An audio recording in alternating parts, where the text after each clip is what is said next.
Assalamu alaikum warahmatullahi wabarakatuh.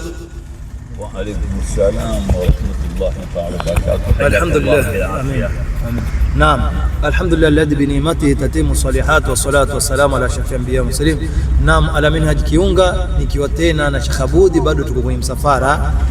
Naam, tunasema Ramadhani ni mwezi wa mabadiliko na ni mwezi wa makombozi. Sheikh Abudi, hebu tufafanulie ili fumbo lake. Naam, msemo mwingi watu wanaosema kwamba ni mwezi wa mabadiliko na ni mwezi wa ukombozi. Kwanza kumbuka, mabadiliko kutoka katika hali uende kwenye hali nyingine. Ndio.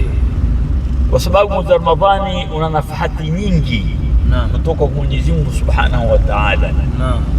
Ni mwezi wa mabadiliko, mtu kutoka katika madhambi kwenda kwenye toba. Ni mwezi wa kutoka katika maradhi akaenda katika siha. Ni mwezi wa kutoka katika mambo mazito ukaenda katika mambo mapesi. Ni mwezi wa kusikitikiana. Ni mwezi wa kukunduana. Ni mwezi wa kuhurumiana. Kila khairi iko ndani ya mwezi wa Ramadhani, ambayo ndio ikaitwa ni mwezi wa mabadiliko.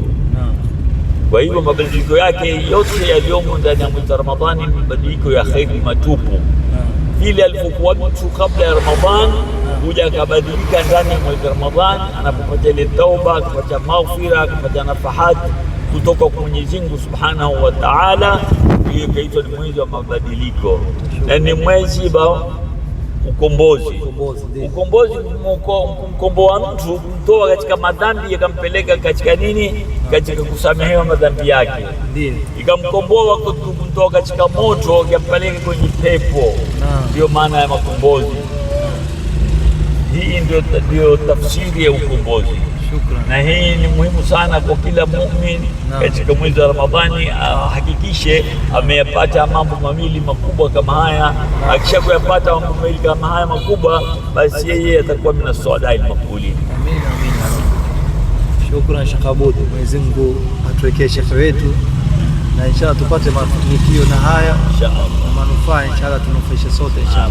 Ndugu zangu, ni wabillahi tawfik. Kama kawaida yetu, msikose kusubscribe na msikose kulike, msikose kushare na msikose kucomment. Kwa hisani zenu tupelekee dini mbele mpaka peponi, Mwenyezi Mungu, mkono kwa mkono.